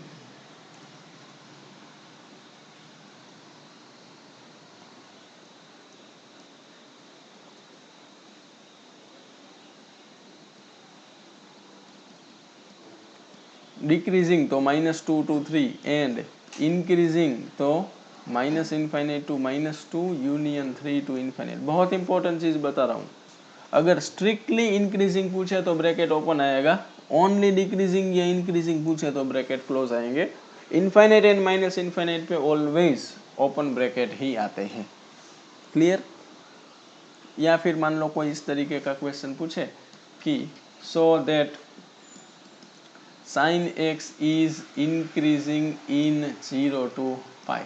तो हमारे पास फंक्शन जो है वो साइन एक्स है, हमें उसका डेरिवेटिव करना है, तो ये cos x हो जाएगा। क्वेश्चन ही गलत हो जाएगा, 0 to पाई बाई नहीं पता, क्योंकि 0 to पाई में तो इंक्रीजिंग एंड डिक्रीजिंग दोनों है, मतलब नाइदर इंक्रीजिंग नॉट डिक्रीजिंग है। मान लो यहाँ पे आपको पूछा है π/2 टू पाई और क्वेश्चन है डिक्रीजिंग का।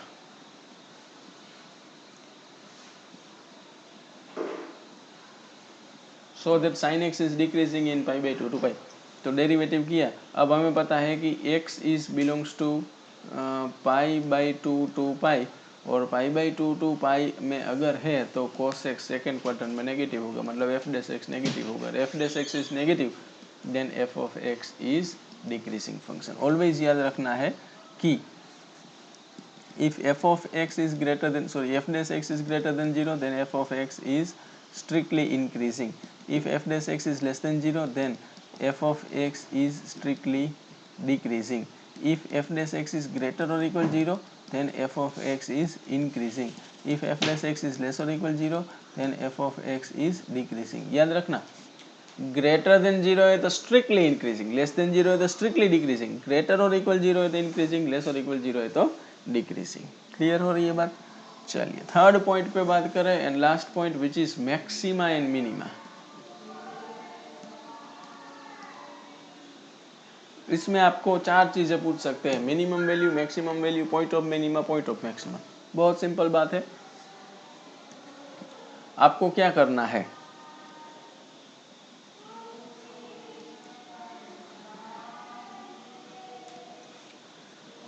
शनिवार है तो भाई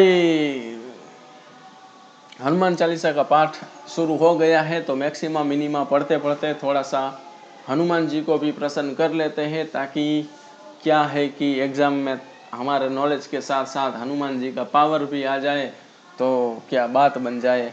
मैं बात कर रहा हूँ बैकग्राउंड में, शायद आपको हनुमान चालीसा सुनाई दे रही होगी, उसके बारे में।